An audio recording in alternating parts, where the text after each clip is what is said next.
All right. All right, guys, welcome back to the Fitness and Philosophy Podcast. My name is Robby Gustin, and I'm joined by James FitzGerald. And today we are going to be talking about simplicity and fitness. James, how are you doing today? I'm good, thank you. How are you doing?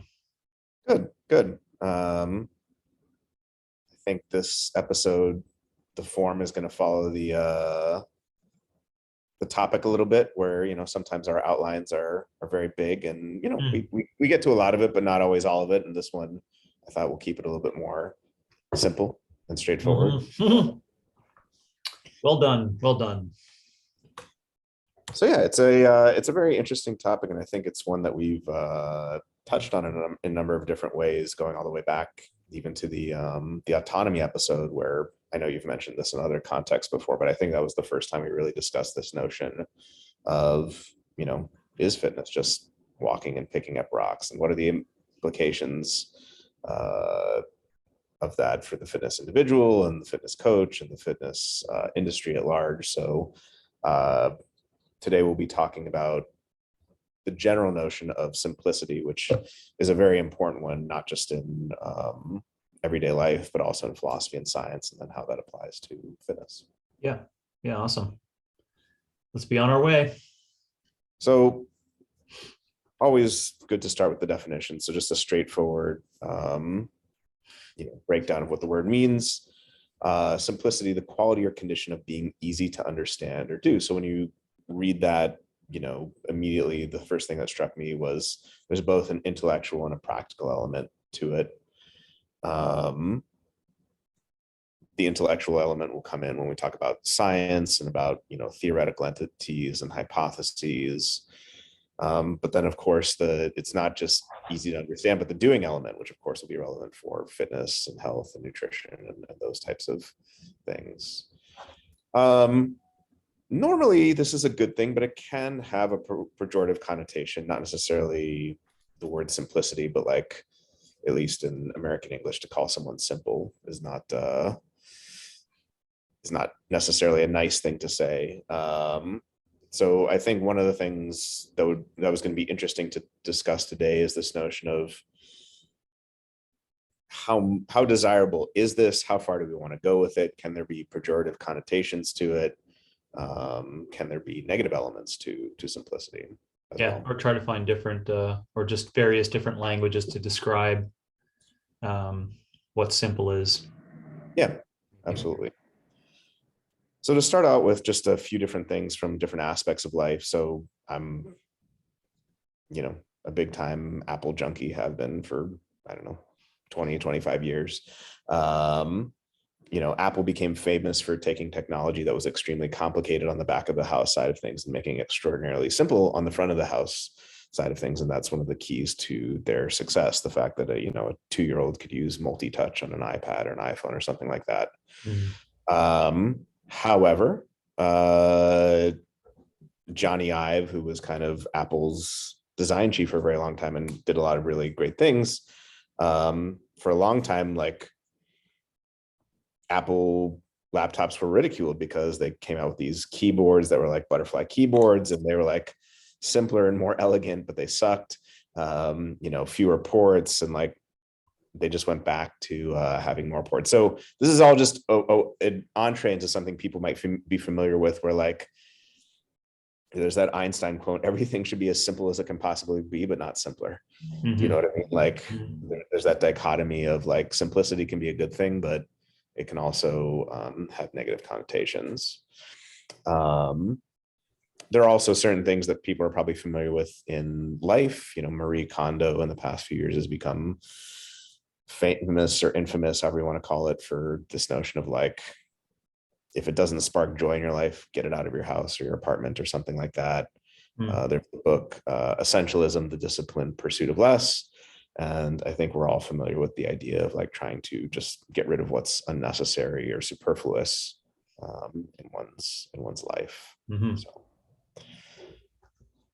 And then lastly, and perhaps most importantly for our discussion, there's simplicity as it relates to philosophy and science. So probably the most famous one that most people are familiar with, even if they don't know what it's called, is Occam's razor. And the idea here is that there should be no more assumption should be made than necessary. So don't multiply theoretical entities without good cause or use. Don't add hypotheses without them doing some explanatory work. So for example, if gravitation can explain why an apple falls towards the earth, why posit something extra to do the job, whether it's a deity or an extra force? Like, the causes that we posit should be both true and sufficient to explain the phenomena. Mm-hmm. Yeah. Yeah, I've heard that used numerous times. More recently too, through COVID times for early treatment scenarios and vaccines. It came up in that conversation, and the polarity as well of the age discrepancies and who has higher percentage chance of dying from COVID. I heard that in that kind of conversation as being very challenging current philosophical challenge and debate, I guess you could say. As well as I've heard it probably. I'm not gonna say that you would need to remember this, but there's some really strong morality debates on objective morality, and this has come up, I remember, in the conversation, and I can't recall how that would have like landed in there, but I've heard it in that as well. And it could be as a side note to that particular kind of argument or conversation, but yeah, it's good to revisit, and it's good that you could educate our listeners as well as myself on how, with different kinds of ideas, that is used.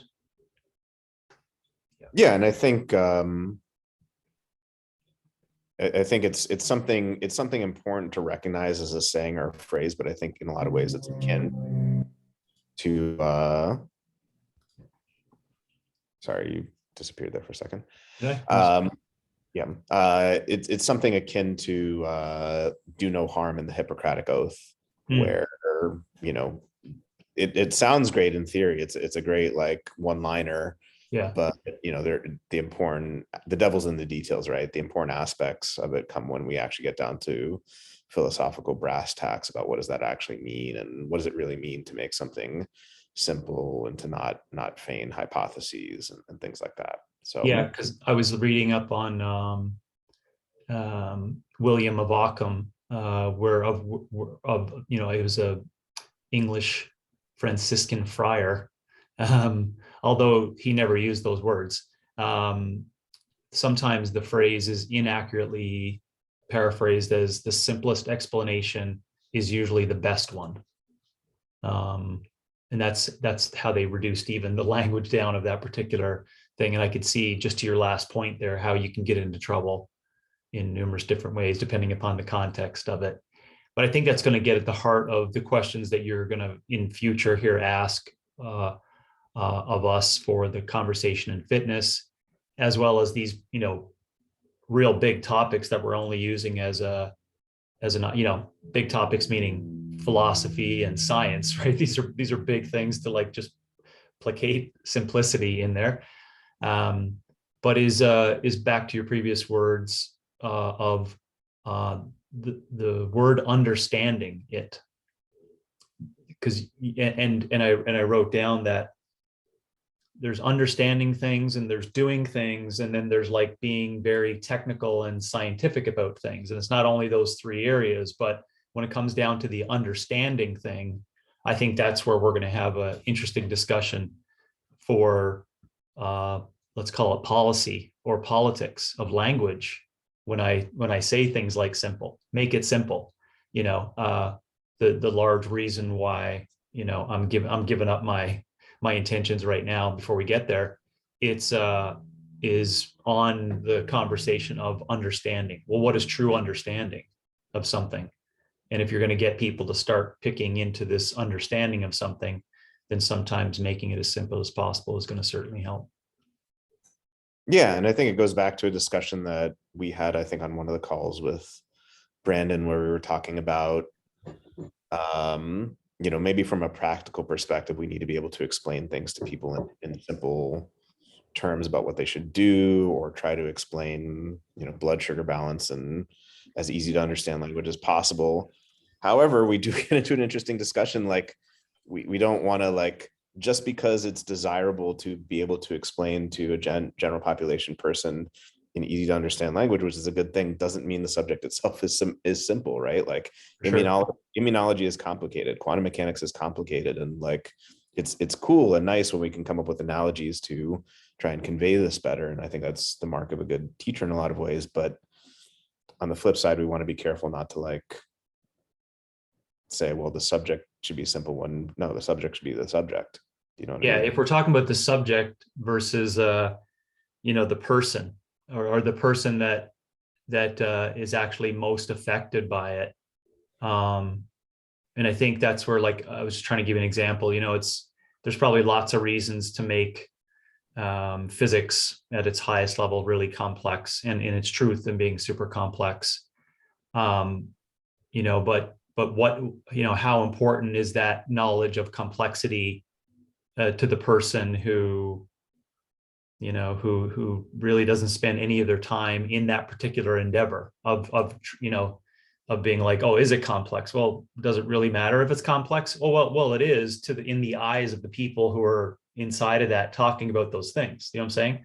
And this is where, I think in some areas, depending upon context, is where I generally try to view it through the lens of the person who is trying to start and understand fitness and is trying to find a way in to make that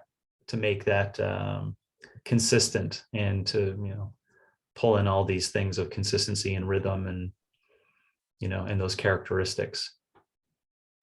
Yeah, and that's a very good point. And I mean, physics is an excellent example of something that, while very complex, isn't really relevant at a practical level to most people, whereas fitness and health and BLGs are. So yeah, I can definitely see the dichotomy there.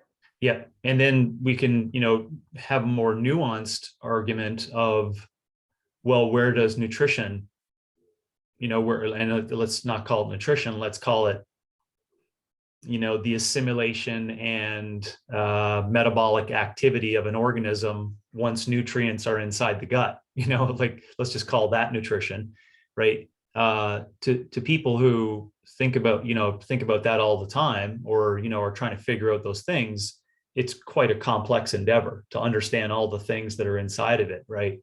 Right. And it now becomes more nuanced when we say, well, is it like physics then when you go out to the public? Is it really simple? Well, again, it comes down to, do you want the public to understand it? And do you want people to be able to look at it with as much simplicity as possible, which we know even the people that are in there talking about all these complex things know is probably some really good steps. So I think that's more of a nuanced one in the nutrition area. Yeah. Oh yeah, I totally agree. Like biochemistry, organic chemistry, functional immunology, like these are advanced topics, and we should do what we can practically to help people understand and get on their way, from like an eating perspective. But yeah, there's that dichotomy between like, what is the nature of the subject matter itself versus what do we practically need to do to talk to a client or an individual. Yeah. So famous examples from science here, to take kind of the two gigantic pillars from physics, Newton and Einstein. So Newton from the Principia, rule 1, we are to admit no more causes of natural things than such as are both true and sufficient to explain their appearances.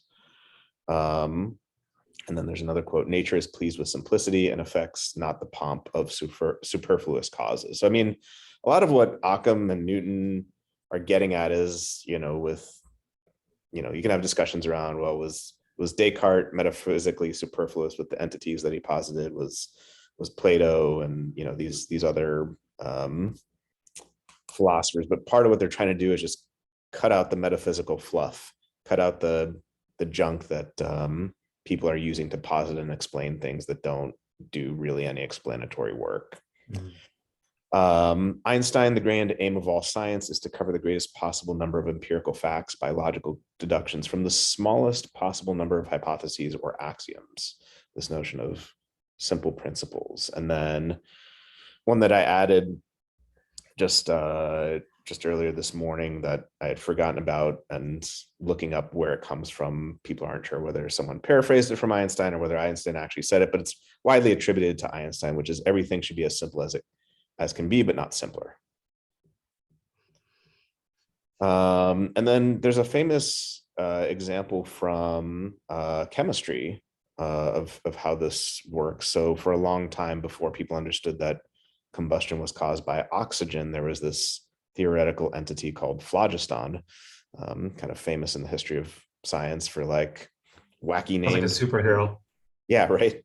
Wacky name thing that turned out to be just a load of BS. And, people would say, well, if phlogiston plays no explanatory role and we can explain everything by oxygen and all these other factors, like what's it doing there? So that's kind of an example of like Occam's razor, where it's like, why are we multiplying theoretical entities if they don't have any explanatory role in the situation?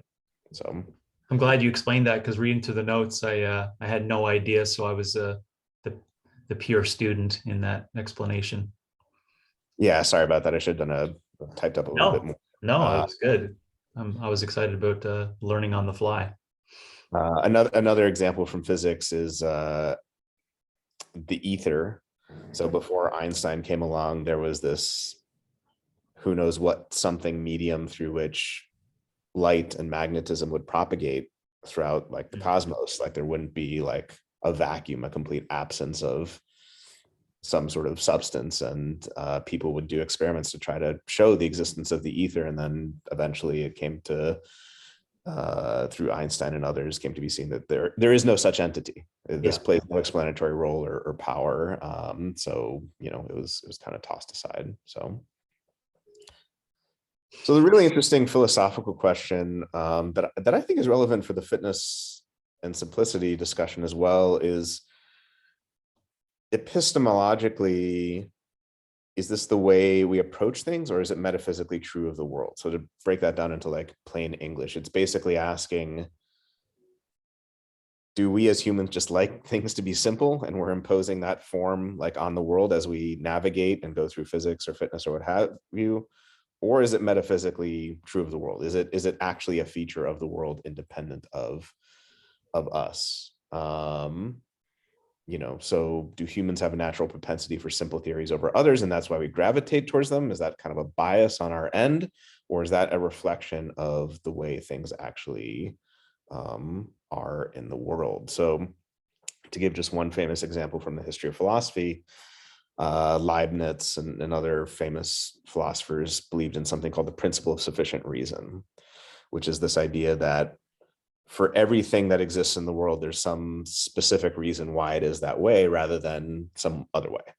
And they use this to derive a bunch of things. But Kant and others came along and said, well, that's certainly a feature of how we try to investigate the world. We try to ask that question of the world, but that doesn't mean that there is such a reason, right? Doesn't mean that there metaphysically out there is such a reason. So we always have to ask ourselves, like with simplicity, is it just that aesthetically or theoretically we find this pleasing about looking at certain things, or is this actually a feature of the way the world is or should be? So yeah, I think it's huge. It's got a lot to do with context and the way I see it, depending upon the particular topic, because I can see how some people find certainty and less anxiety or neuroticism in trying to see things as simple as possible. I was just reading more so on individualism and hyper-individualism in the new technological age. I totally get it that in that context of hyper-individualism in the technological age, and reading Martin Gurry's book now, Revolt of the Public, it does make sense, why, to your point, that humans may strive for that simplicity for numerous different reasons. we may end up in a camp or a tribe or a belief because it's really simple, you know, and because, but you got to say, well, why is that the case? Is it because it is simple, or is it because things are perceived to be really complex, right? And this is I think the current rub. You know, it's always that interesting philosophical point of like, we're in the special times 2022, but it's this current time of just unbelievable attacks to all humans on information. There's just so much, you know, there's so much. Even we're trying to do this almost, you know, you can't see me, but I'm withholding the onslaught of it, right? It's like we're trying. We even have like technology which like even Google's new shit with Facebook more recently, right? It's like you know, stop. So I think it's got I think, yeah, I think it's contextual, really. um yeah, it really is contextual. Yeah, and I mean, to your point, I mean, this is certainly the case today with a lot of religions. And if you just look at kind of the history and sociology of religion and like times of greater complexity, the ones that are, you know, to take just one example, for a long time in Judaism, you know, conservative Judaism for about 100 years was a pretty popular form of Judaism, but it was kind of this middle ground between, you know, orthodoxy and reform, and it kind of occupied this area that was nebulous between like the more stringent stuff and the more maybe reform stuff. And now today, some of the most popular forms of Judaism are like, you know, Hasidism. You know, I mean, really, like it's black or it's white.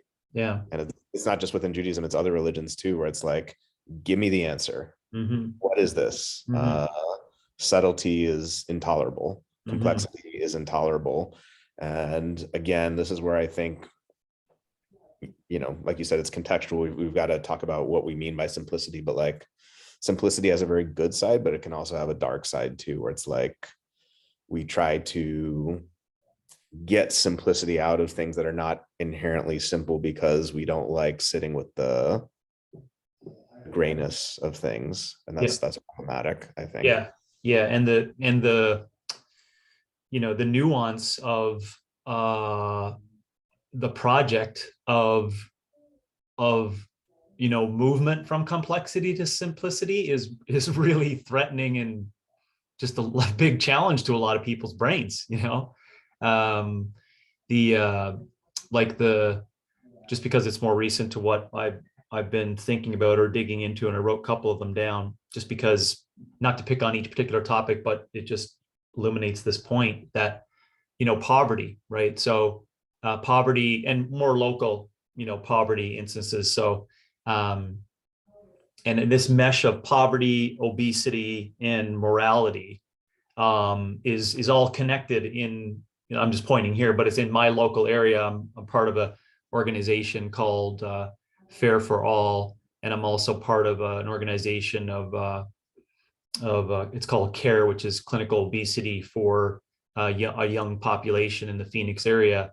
And all those people, there's a lot of connectors in there of those three particular elements, right? Poverty, obesity, and morality in different ways. I have to explain it a little further, but those are, I can understand why, you know, in any camp that comes into that, no matter how you see things, you want to make it simple, right? You want to make the solution to all those things fairly simple, right? And depending upon how you're coming in to look at it, just to be a little bit more, not to sound like someone who's in the argument of that opposite camp you just mentioned, but I sometimes understand why, you know, and I know the dark side of it, but I understand why some people with good intentions want to make it simple, because the take it from the complex level, that it's like, you know, it becomes sad. Like I'm saying sad because, you know, the obesity one is an example for these young, because it's a young Latino population here in Phoenix that is basically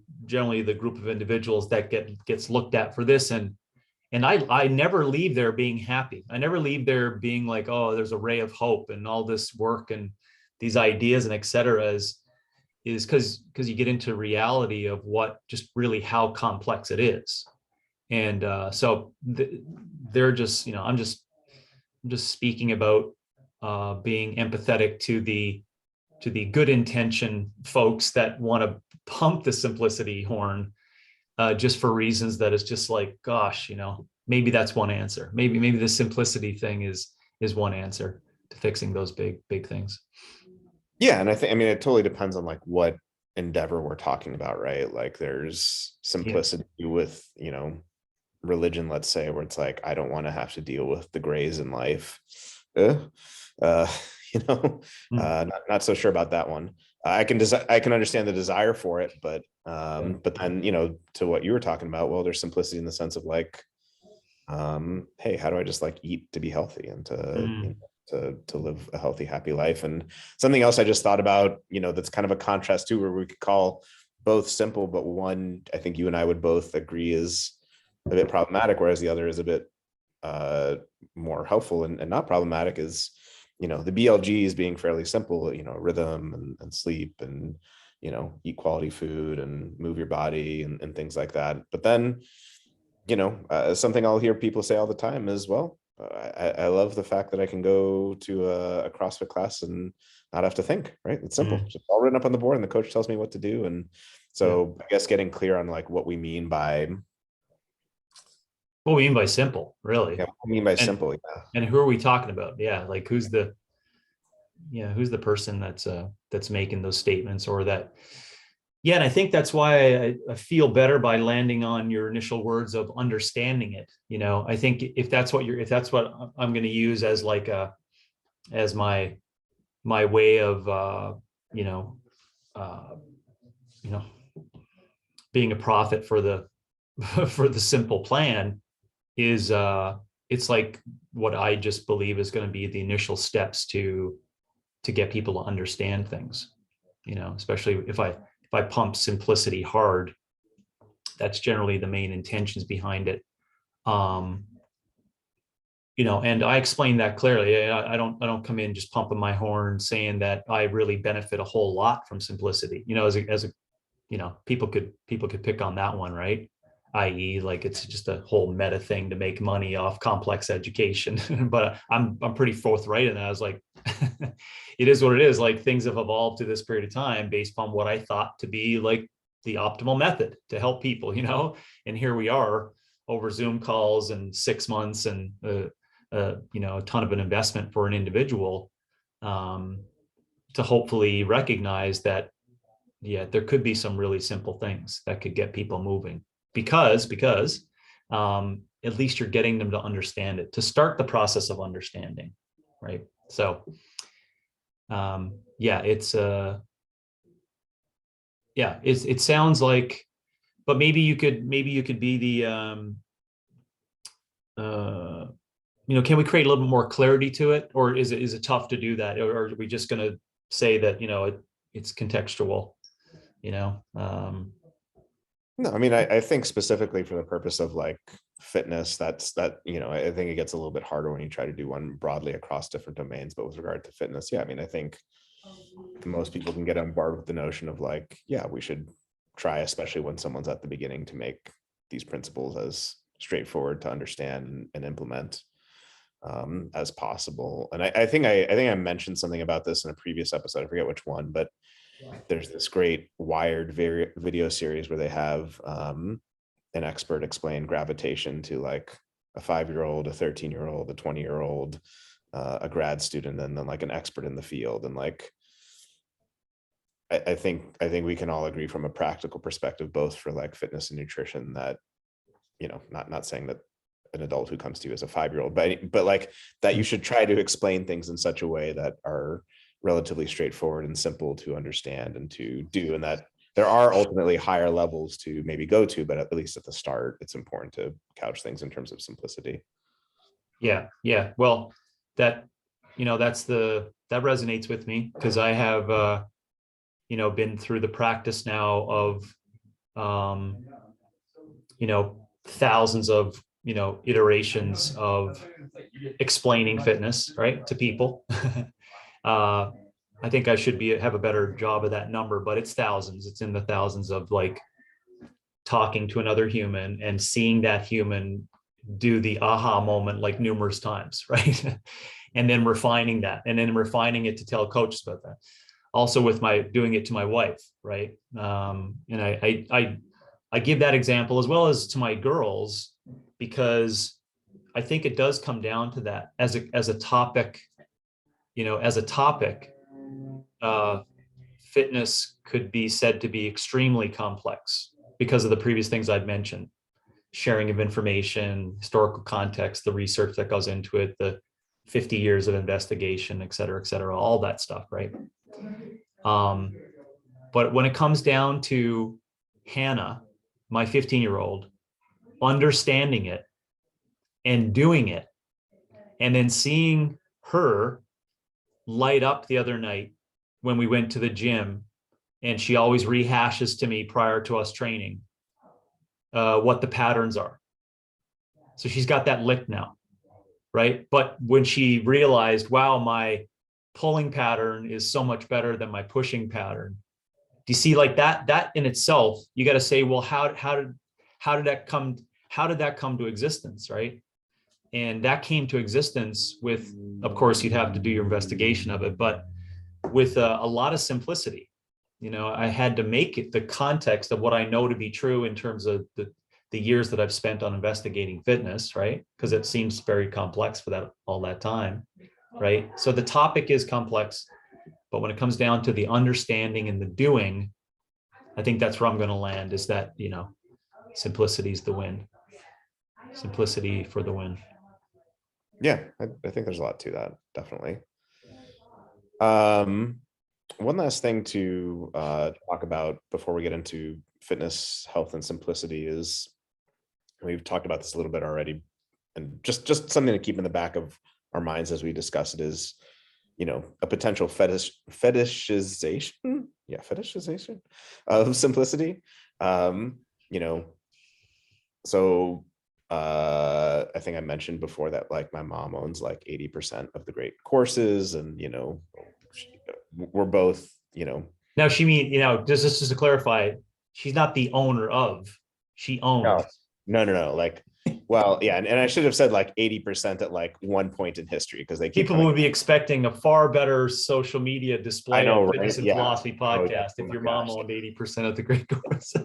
Yeah, that would be 80% of the course catalog. Yeah, I'd like a 5% retainer on every one that's sold. So I mean, she and I, she teaches like legal history for adult ed classes. I mean, we're both very much into teaching and explaining things in such a way that can be understood. And as much as I've always been a fan of that, and I still am a fan of that, I've always had a little bit of a disagreement with her when it comes to this notion that any topic can be explained simply. That one I don't know about. Yeah. I like, there are topics that just genuinely admit of complexity, and I think a good teacher should be able to give you analogies and help you get into it as best you can. But like, there are things that are just, by their very nature, categorically not simple. There are others that are, and that's okay. That's not good or bad, but it's just something to keep in mind. So it gets to the next point, which is, are there certain endeavors that we engage in that just don't admit of simplicity the same way others do? Quantum mechanics being one, functional immunology being another, and I'm sure there are plenty others. But maybe it's such that fitness and health do admit of more simplicity than others, and maybe that's why we should try to keep them simple. But I would take issue with someone. I would take issue with someone saying, like, Generalized. Yeah, generalized. Yeah. Anything can be explained in simple terms. Like, not exactly. Yeah. I agree. Not anything. I'm not going to step in her shoes, but I could kind of understand the moral goals of the educator, right? The classic educator, right? That's the big thing, because I'm not going to speak for her, but this is the way I see it, is because we just see so many people who get thwarted or stopped because it wasn't explained in somewhat of a simplistic form. Like they can't even make the first steps. You know what I'm saying? So the statement, I would agree with you. It's got to be some context to that, but I do understand. Yeah, it's about the explanation. So maybe, we can change her comment to, not anything, maybe anything, like there should be an attempt. There should be an attempt at trying to explain everything as being simple. Yeah. It doesn't Yeah. mean it's going to be simple, right? Because it depends upon who's looking at it or who's listening, et cetera. But it's a admirable attempt, and I mean, just take my point for fitness, right? Patterns and paces, right? It takes 30 years to like, be like,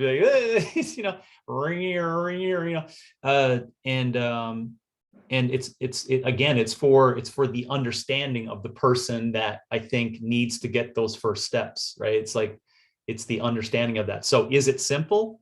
Well, who are you? Who am I talking to here? Yeah. And then I think there's this gradient issue, I think, in our language, right? Of, it seems like simple and complex are just two words, but think of it this way, whatever you're calling simple to complex, right? It's like 30 words in between that describe these gradients, right? I mean, it's, so, and I think within that, this is where this nuance is. And yeah, so I agree with you. Those fundamental statements are a little questionable. Yeah. And what I was thinking is, I thought of another one. Oh, I wrote down crypto, like a new currency. Yeah. Yeah. Right. Like we're giggling right now. Right. And so I'm sure in some world, whoever that guy was, Shukasami, whatever, Samasami, is like watching in on this giggling, being like, oh, it's so simple. It's like, what? So let's back to your mom's point, right? I think you should try to get to the attempt of explaining it, but let me tell you, how do we determine this? How do we create a determining factor of is it simple? I'll just ask 1,000 random people, and let me tell you this, Shazami, or whatever your name is, 999 and a half of all those people will say it's ridiculously complex. Even the people that are so. You know what I'm saying? So there'll be these things that I think come around that I think what's more underneath it that we are not trying to find an answer to is, do you need to make it complex for what you're going to, it's like how it's going to be a part of your everyday life, or how you're going to be a part of this, right? And I'm sure there is an attempt. I've actually heard, some people talk eloquently about it, right? Where after the podcast, I was like, I kind of got a little bit of that, I was like, it was laid out in simple forms, fiat currency and this currency and gold to notes to this. I was like, okay, and then I go to a Wikipedia page, it's like, oh gosh, I'm lost. Anyways. No, that's an excellent example where like I get the smidgens of like, and think about that for a second. Like both of us are fairly well educated individuals, like, but that to me brings up this important distinction between what we should be trying to do pedagogically as teachers and educators. That's one thing, versus is the subject itself. So like quantum cryptography, like, cool, if you want to try to explain that as simply as you can. I remember someone has to have like tons of prerequisites to even get there. That's good and that's admirable, but like some subjects do not admit of simplicity. Like, I'm sure you've heard this before. Like I'll use a bouncer and the club analogy to explain intestinal permeability. Like, is that a way of getting someone to wrap their head around it? Sure. Is that an accurate representation of what's going on at a fundamental level? Probably not. So, there's a difference between what we need to do, like as coaches or teachers or educators, versus what is the nature of the subject itself in terms of simplicity and complexity. Yeah, I think time has a part to play with that too. Like we could use the idea that in 2085, the crypto will be, understood pretty easily by 9-year-olds, like they'll be able to hear a simple, maybe not, but I was trying to think, was there a time where notes actually were a little bit complex? Like, so there's a piece of paper and the paper says, the goal to to notes transition. I was wondering if it was, at those same points in time. So you got to probably believe that, we could come up with other examples that may tie into health and fitness too, right? Like maybe it was fairly simple because that's what the current like repertoire was at the time, right? I can use my examples of the late 80s and what fitness was then. It's based upon what the culture believes is accessible to what this practice is in physical expression, right? So you can't tell me in 1988 there was like 35 different versions of it. There wasn't.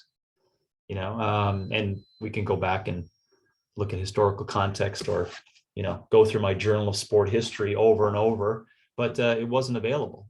So at that time, I think a good question to ask, which I'm not saying we should get there right away, but was fitness complex then versus is it complex now? And then rummage over that. Yeah, absolutely. I mean, one example that's not a perfect analogy, but calculus took a long time to develop. Newton and Leibniz kind of independently developed it, and now it's certainly not the case that someone in grade school can understand unless they're a prodigy or something. Example, yeah. But college and late high school, depending on how advanced it is. Yeah. So yeah, good example. I had a wonderful calculus instructor. Did you mention? Yeah, Mr. Hunt. Good guy. Interesting subject. Yeah.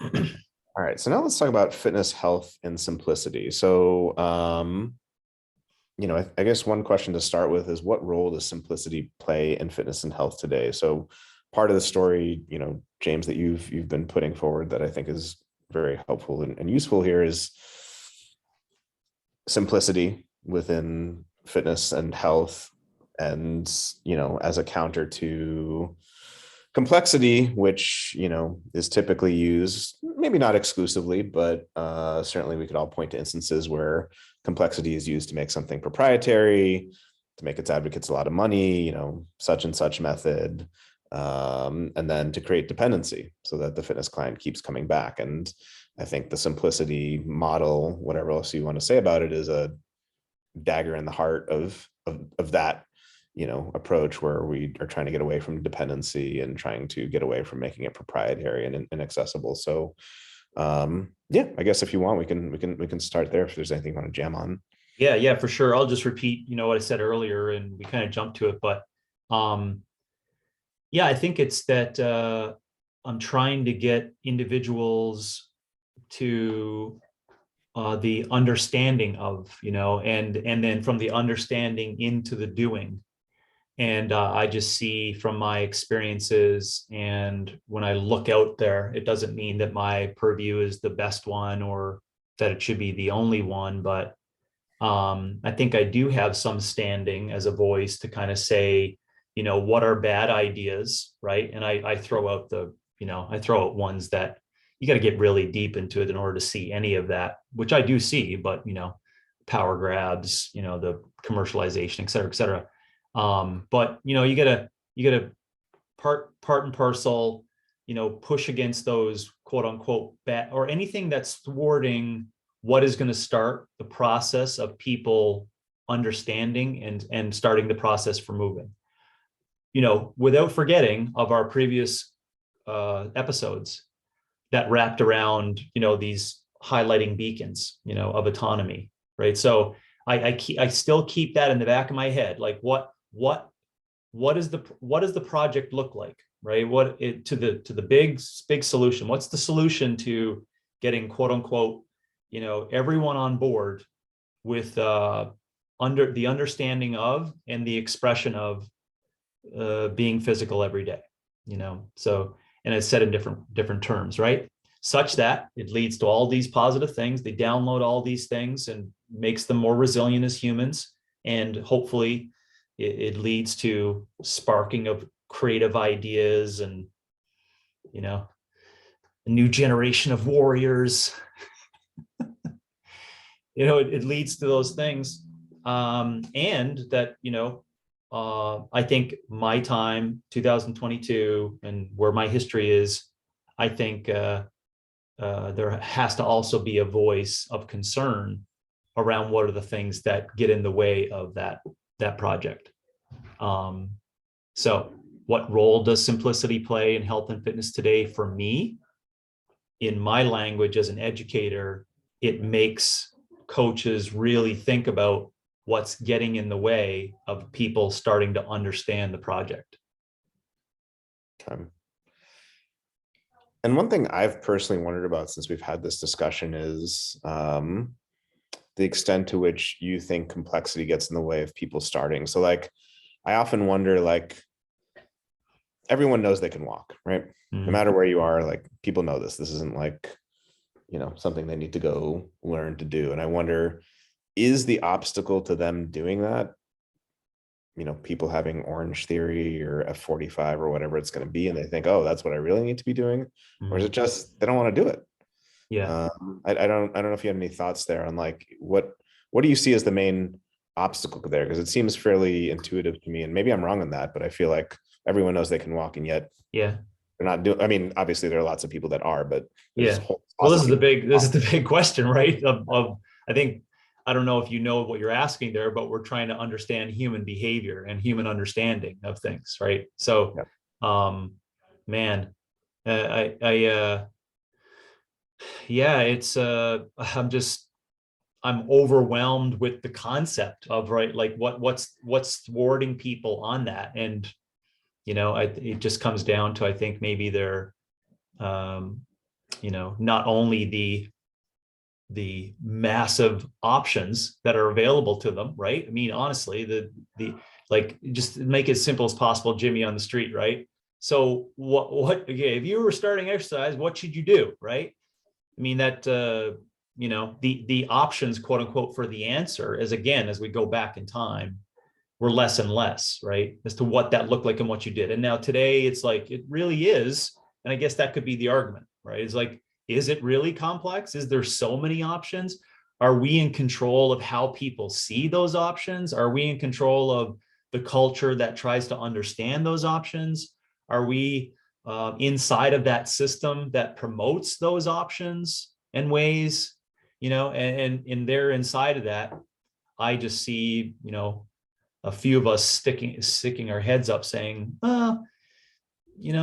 here's the basic principles of all these things, and just so you know, it's all just, resistance, and it's easy aerobic work. I'm just giving you as an example of, like, it's pretty simple, but from what all you see, so I'm not sure if I answered your question there, or got at anything that you can continue on with for how I see it. Yeah, I mean, I think complexity is part of the reason that people may be confused when it comes to fitness and nutrition. And maybe my underlying intuitive explanation for this, because let's be honest, this is an armchair explanation of like a fitness coach in one particular place at one particular time. I haven't done any systematic study, but when I think about it and when I interact with people, I very often think like the main obstacle people encounter isn't necessarily like, oh, I don't know I should be walking, or oh, I don't know I should be eating broccoli. It's like there's so many forces that didn't exist previously, whether it's Netflix or video games or TikTok, or on the food side, like seeing 18 different drive-throughs on your way home, that just make it that much harder to engage in those activities. So I see understanding or complexity being a part of the reason people aren't engaging in these fairly simple activities. But I see, to me, and again, I could be wrong here and happy to have a discussion, but to me, the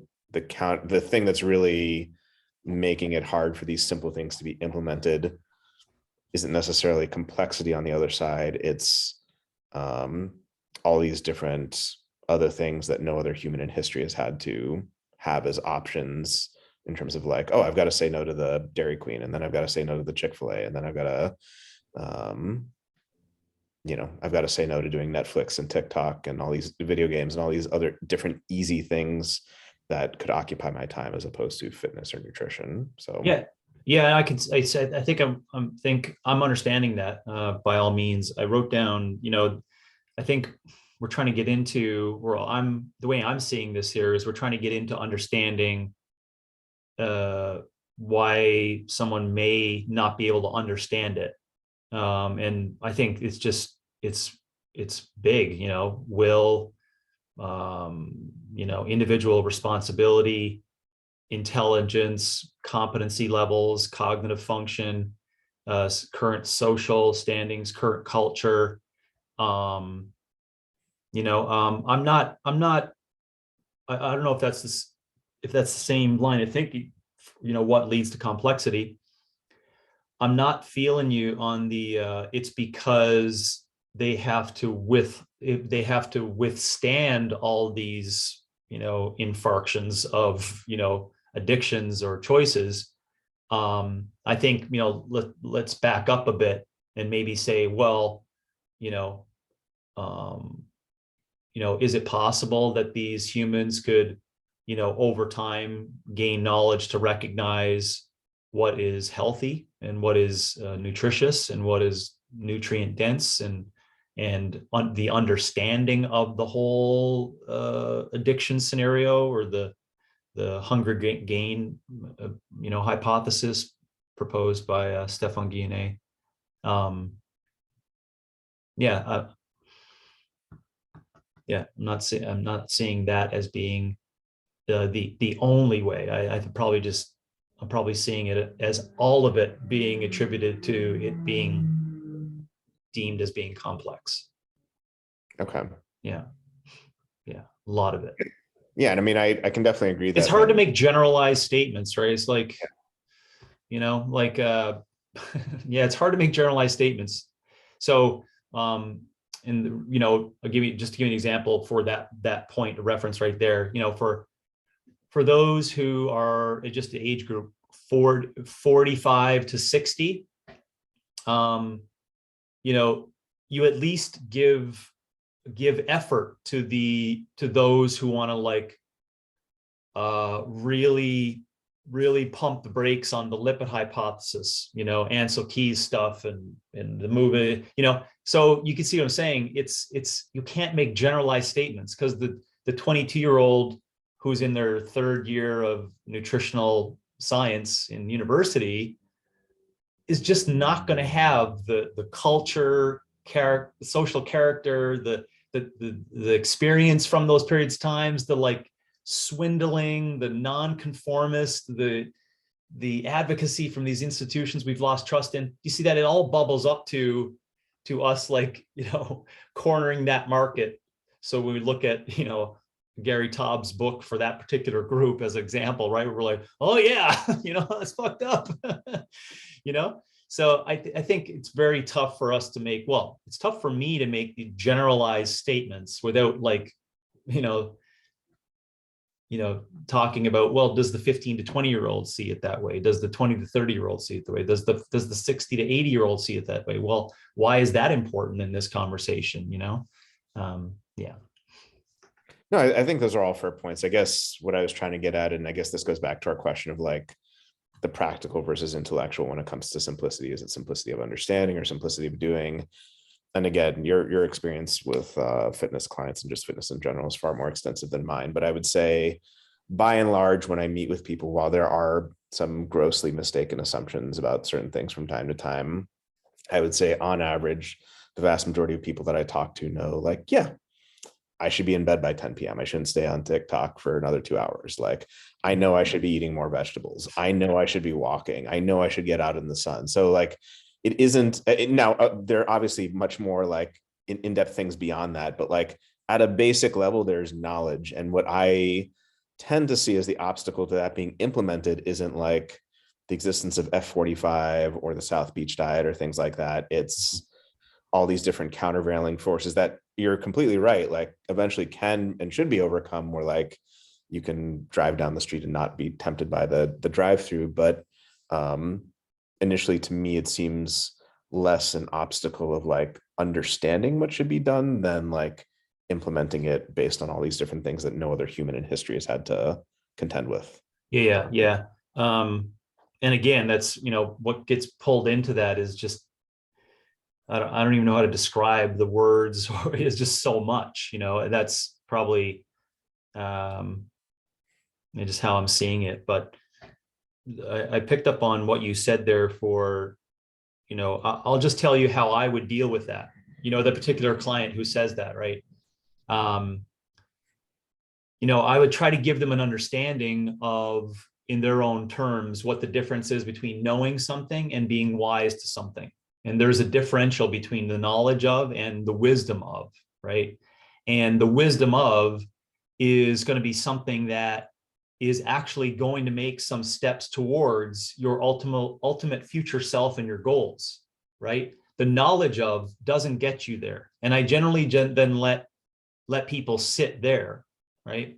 I also, in that attempt, try to give them an understanding of the expectations inside the teaching and the learning.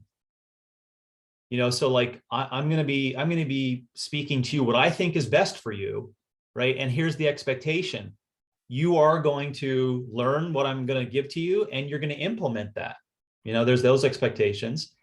And then third, I also, in that particular conversation, when individuals say that, I try to educate them, right? Educate them on what we think should be simple things that would get us to those new actions and those new behaviors, right? Because I believe everyone has the ability to do it. And to your point, yeah, there's a lot of stuff that's preventing them from doing those things. But I leave them with this: is the education of, and this is where, it's individual for me. I just do this one, I think, sometimes humorously, so people giggle at it, and they're kind of like, oh, that's right, this is fucking crazy. Why am I doing those fucking things?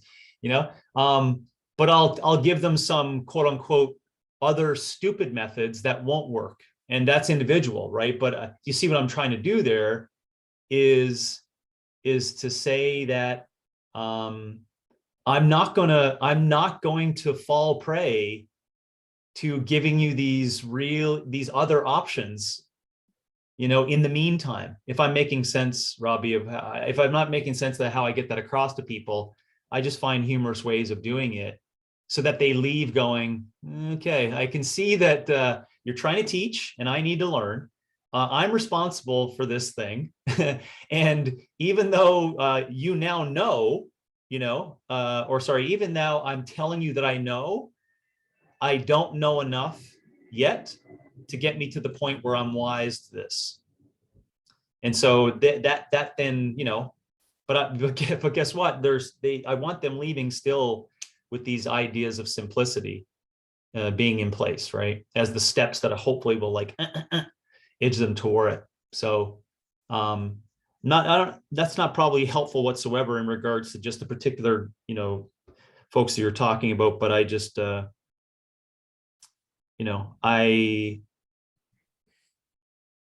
what I think about when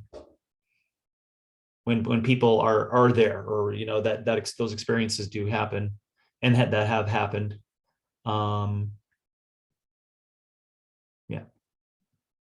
Yeah, I think practically, yeah, when you do encounter those situations, keeping habits or things that are implemented as simple as possible and keeping explanations as simple as possible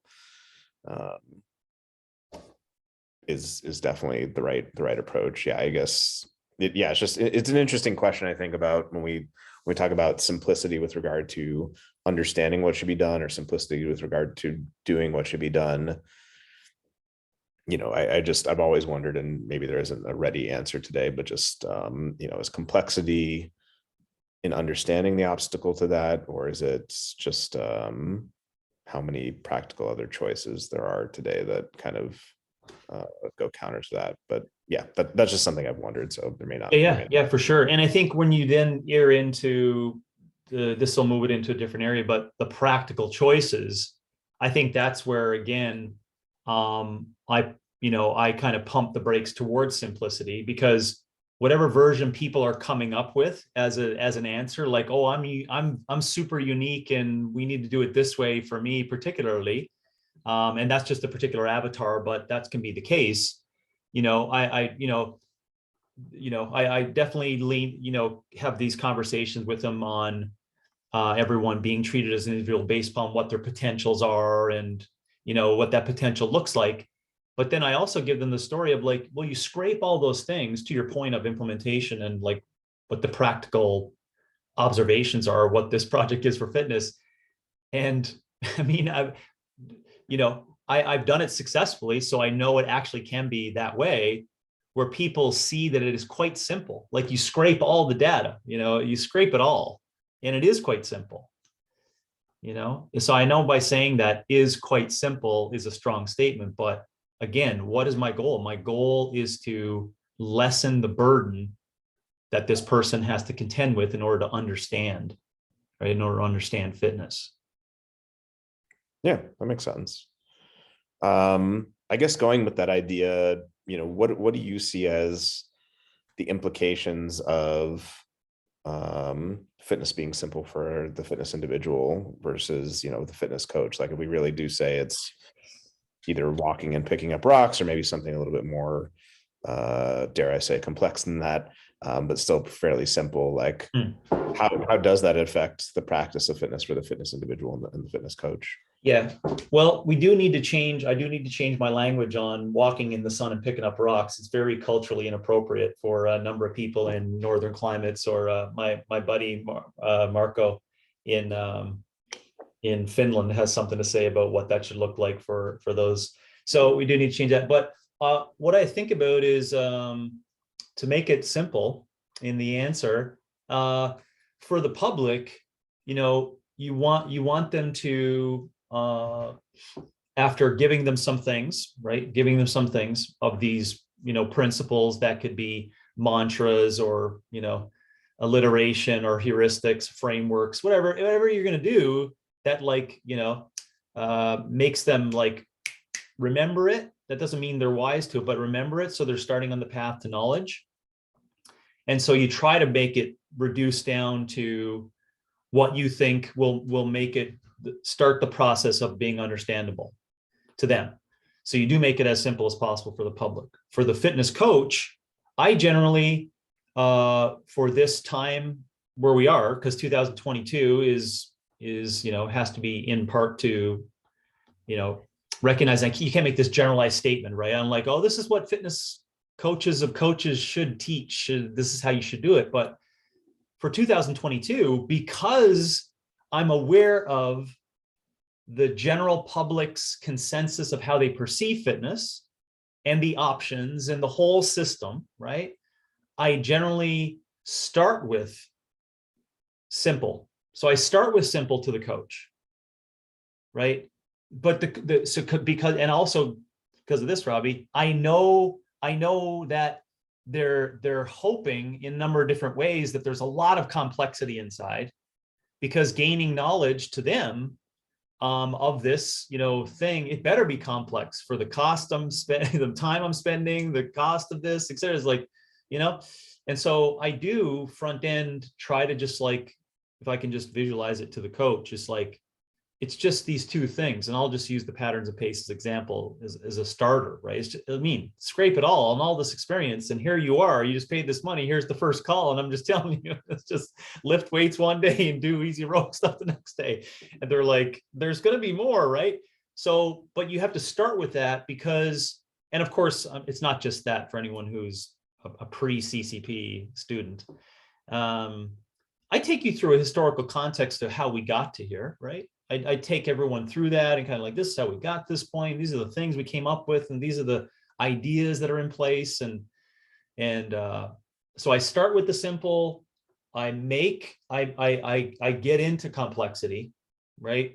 Of the complex pieces. Let's just take as one example of that. The 5 different versions of spinal stabilization in 20 years, right? Like I'll just use that as an example, right? It's all the same, but there's 5 different names. Do you see, like that's a whole side note. I can see you, I'm not sure if you're glassing over on that one, but it looks complex, right? It's like, oh, it's really complex, all these things, right?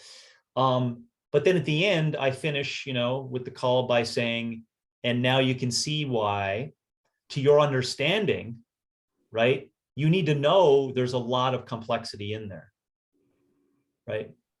But you need to see how it all wired back to some simple principles you can pull out, because that's what's most important for you to use in language to get it across to the client.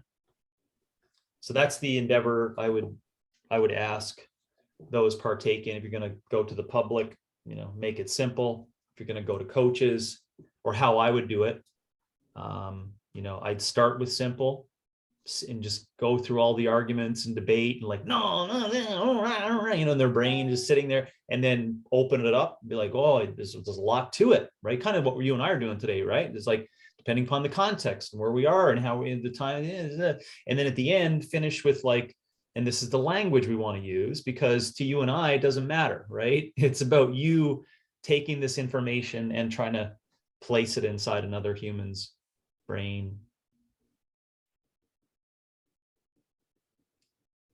I'm not sure if there's another CCP cohort starting at the beginning of April, around April Fools, but if there is, I feel like you guys should have a special edition. Oh man, series. it is. I don't think it's, obviously don't think it's the first. I think it's the fourth. Okay, well, special edition series of textbooks. Just walk and pick up rocks on every single page. That is all. I forget who that. He's funny. A conservative pundit I listen to every now and then. Gosh, he sold this book, and it was full of blank pages. The Buddhist notion of emptiness or nothingness. Oh man. Yeah, no, I mean, I mean that's helpful. I mean, one thing I do often wonder with that though is, is the simplicity something, again, going back to this notion of like what we have to pedagogically do to teach clients versus like, is that the nature of the subject? So like one way you might interpret walking and picking up rocks is like, or whatever culturally appropriate version we need to change it to, is like, oh, okay, well, that's what we say to someone when they're first getting started in fitness, so they can just get into it and not have to worry about paying X, Y, or Z or joining such and such gym. But when they really get into it, like we can get to more and more advanced complex topics. It seems to me like if I were to show it though diagrammatically, based on what you've been saying, I feel like it's something like initially to the client, walk and pick up rocks. And then like to the coach or the fitness individual, like more and more and more knowledge. And then as you get down to it, it's like, oh, on the back end too, walk and pick up rocks. Like after all that complexity, it's the simplicity on the other side of complexity too. Like at the end of it, once you've gone through all the science and the stuff, we're not just saying that's what you say to clients at the beginning, but actually at the very end of it, it's that simplicity too. Yeah, no, I definitely, let's take our idea that's been proposed before of the, just the OPEX gyms being known in the future as this, this real estate location in which people go and take 3 years to learn about fitness that they can use for themselves forever, right? Just that kind of idea, which is actually playing out weirdly enough in different ways, shapes, or form with graduation ceremonies and like, all the effort inside of teaching and learning and what that means for autonomy and et cetera. But yeah, by all means, we want that person at the end walking out, and just being on the street, and just talking to someone over dinner and be like, it's pretty simple, it's pretty simple. Do you see that? But that was after that big, like, it's all these things and, it comes back to that. So yeah, I could see that language being there for that particular person. You guys could be the first fitness movement with like a graduation ceremony, like a PhD or like an MA. Do you know what I mean? Like you pay this certain amount a month and then like you graduate, and then like all these other fitness endeavors are like, hey, keep coming back. Yeah. There could be a degree. Yeah, you mean the client? Yeah, the client graduates with. Yeah, like at 3 years, like they get like there's like a degree. Look at me, I graduated from James FitzGerald University. Yeah, exactly. Yeah. Meaning me. Right. It's like I'm a doctor in James FitzGerald. Yes. Dude, I've asterisked that. I'm putting that one down as a side of something to think about, because I've created there's just the idea out there, and it creates a lot of discomfort, but it creates at least some structure to like, well, what are we doing? Or what is the project? Maybe it's 7 years. Okay, let's go with the 7 years. What you could wrap economy around it. You could see, there's like all these things that then would just make sense for that. And that's for another time, because there's a lot of other things to think about there. But thank you so much for that. Yeah. But yeah, just like a master's program or a PhD program, there'd be like a time limit, and within a certain range, and then Oh yeah. Yeah. Gosh.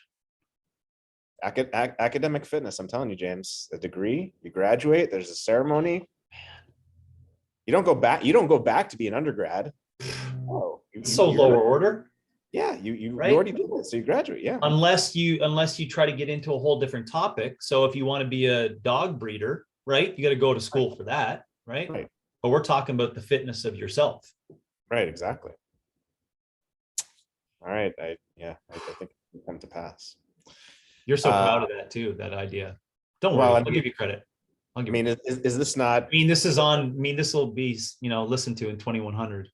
So, is this not the marriage of what we've been talking about, academics and fitness? Pretty much. It's the big picture. Another question I had that, I was just curious your thoughts on it. I think we can both agree there's a lot of this in fitness, but do you think complexity within health and fitness is automatically a cash grab? Do you think it's automatically a ploy to be proprietary and create dependency, or do you feel like sometimes that can be the nature of certain things that are discussed or promulgated within fitness? Yeah, I think the word always is probably, or generally is what we don't want to use in there. I think there's there's a lot of it that happens, and and even from good intentions, where people are thinking it's a good intention, but they just play it out. It's like, oh gosh, like, could have went about that a little differently. So yeah, I would disregard the always or generally as a piece inside of that.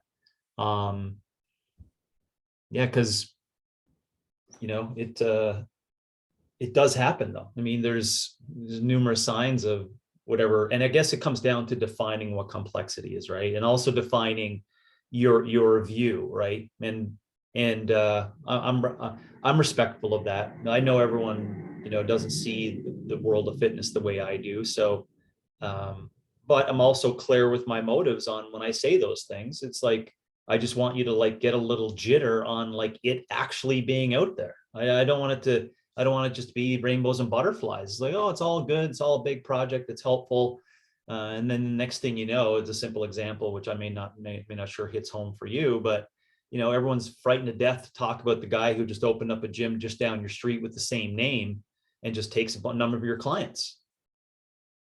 It's just like, okay, so when will it become uncomfortable? When will be the rub on that? If you didn't connect those things together, don't worry about it, but it's not always the case. No, I think I see what you're saying. And I think that is, I'm sure at some point we'll maybe do a podcast on like business ethics, which is another area of philosophy and its relation to fitness. Oh, but awesome. Yeah. That's something I've wondered about too, that I think goes to your point of like, and we've talked about this before, how there are pushes and pulls between like the end goals of what a business should want, profitability, retention, all these different things, and differentiation, market differentiation.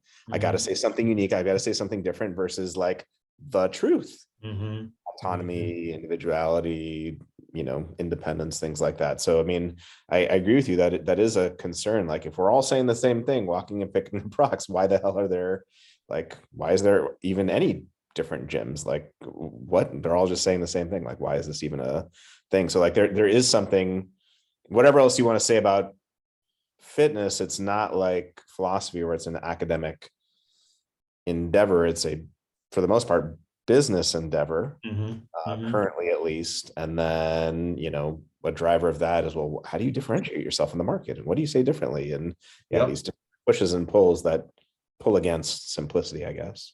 Yeah. And that, I mean, yeah, well, let's get into it, another time. Because it's the trust in institutions. We got to bring in, well, what is vocation? We got to talk about regulation of vocation and licensure. There's a whole ton of things that come inside of that. But you just made the point, so alarmingly obvious, I hope, to listeners, is that, although this seems like a generalized statement, it is true. Anyone can become a trainer, and anyone can make recommendations on fitness and nutrition.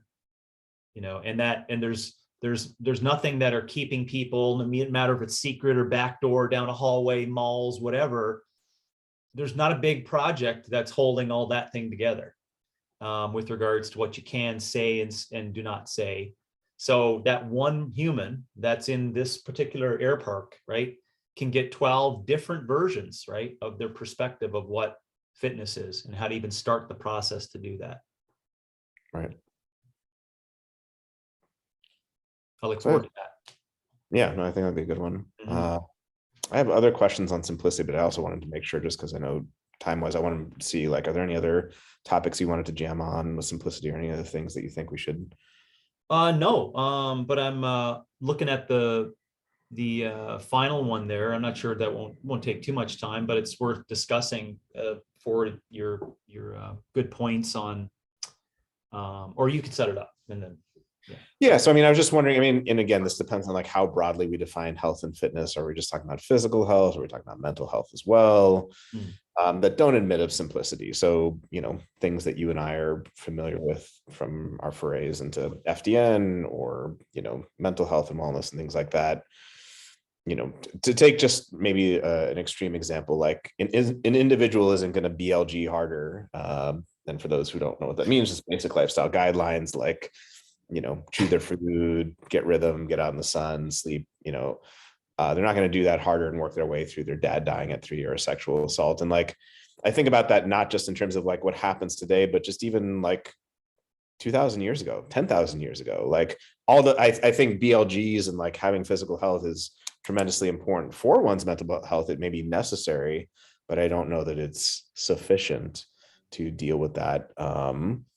Things that are more relevant today, chronic Lyme disease, heavy metal toxicity, BLGs are fantastic and important, and these simple, like straightforward things are great, and they're certainly necessary to help you get out of these situations. But ultimately, some more complex things, potentially like testing or supplements, may be necessary. So I didn't know if you had any thoughts one way or the other, or if that's going outside the purview of what we would define as health and fitness. Yeah, it is, but I think it's a good lump in. I certainly wouldn't hope people to fall in love with being an ass kicking BLGer in the Northeast United States and then end up having chronic Lyme disease. It's not something that would, but it is the case. But I think, it might be in the area where it's getting outside of the lane for the simplicity we would want to use inside of most, let's call it fitness, because we got to consider for the the examples you had given, although it's tough to create data on that. But I am aware of the chronic Lyme disease global numbers. And we got to talk about effect size, right? Like how many are we actually talking about? How many actual people?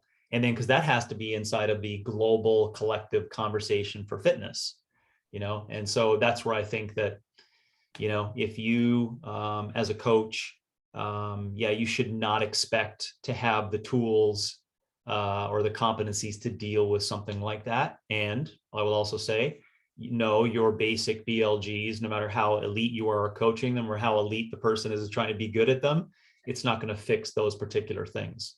Now, I could side note over here another time, maybe just coffee and you and I talk about some of the deeper aspects of the BLGs, right? Which are actually a naturopathic version of basic lifestyle guidelines, right? So that can like do all those other things and maybe have some impact on some of those areas, and a little air over to the side. Chronic Lyme disease would be a very difficult one, but you know what I'm saying? So yeah, I think it's two things there. We got to discuss effect size when we're talking about those particular instances. And then you'll just land on it that it's like, geez, I certainly hope that you don't have to deal with that a lot. And then, to answer your question indirectly at the end of that spiel is that, simplicity is not going to be the only thing that's going to create wisdom of those particular, changes. Yeah. Not just knowledge, because knowledge doesn't matter to the person who has that and may need some particular things, medicines and nutraceuticals or things like that. Yeah. And that's kind of a, out there extreme example, but I mean, to take things that are a bit more prevalent today, like autoimmunity in America is like 50, 60 million people, and increasing, environmental toxicity, like something that humans never, ever had to deal with on the scale we have to today. So just thinking about like, the nuanced ones, I think that, I was just saying that we can, it'll probably get, that's why I said coffee talk between you and I in the office together.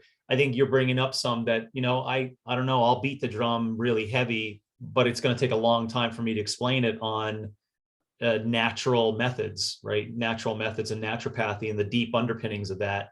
Because that's what bubbles up to get the BLGs, right? And so, I could go on and on with the examples you can come up with, or what we're going to move from this chronic Lyme disease to autoimmune issues. And right in there, it's really gray. But then I'll continually say, then what are you doing, right? What are you doing that's so special, right? Like, and I'll just argue continuously of isolated nutrient, changes and the knowledge of changing up, the gut with natural methods, that doesn't necessarily require isolated nutrients and going downstream to upstream from that, so it's and I don't want to just, I just think it's probably just for you and I to jam on, or we could pull it out and talk about a particular nuanced area of that.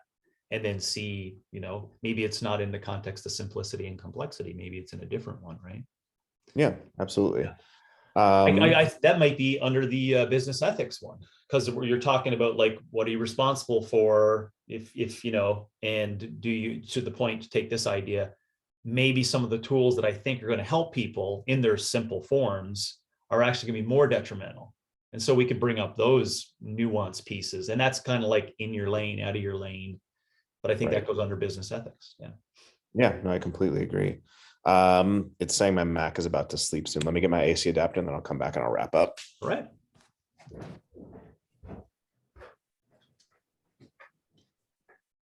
It's like we're living on the edge. We're crazy. We're like, what is it called? We're just living on the edge. We start every episode with like 18%. We're just like, let's do this. Let's put it together.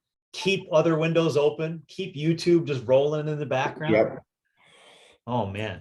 Like the Hanukkah candles. Freedom fighter. Freedom. Bad choice of words. Anyways, you understand. So just to wrap up, we were talking about simplicity and fitness today. We talked about simplicity in technology, in life, in philosophy and science, whether it's a desirable state of affairs. Is it just equivalent to do no harm, where it sounds great in theory, but like what it actually means in context can be more complex? Can there be ways in which simplicity goes awry? Can, we try to make something simple that's not? And I think something that we landed on that's important to recognize is just this distinction between like pedagogically what we need to do either as coaches or educators or teachers to help someone understand something in the first place, versus what is the simplicity or complexity of the inherent subject itself. And then we talked about fitness and health with regard to simplicity, and this notion of like, hey, as we're trying to get people into it, one of the main barriers we have to remove is this notion of like, it has to be, mixed modal workouts and, crazy equipment, versus just like, hey, patterns and pacing, lift some stuff on one day and, basic aerobic stuff on the other day, and just some basic lifestyle guidelines. And perhaps that not just being the entry point to a new client getting into this stuff, but perhaps at the end of fitness coach mastery, recognizing that that's all that ever came down to, even after complexity, which is a very interesting idea. So yeah, those are some of the things we talked about today. Yeah, that was really well summarized. Just hit on the point again of just being careful of using the keep it simple, stupid, statements, and just layering that on top of what fitness is. I think it's contextual for who you and I are and what we're discussing versus, getting that information to the public and what are the first steps in order to do that. And to reiterate your starting statement on, the understanding, right? Understanding and the doing in a general public's eyes is really important to me.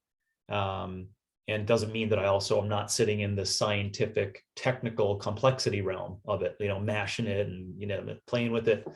So I think it was very helpful to go through it in that order and that manner, and which I'm always happy about.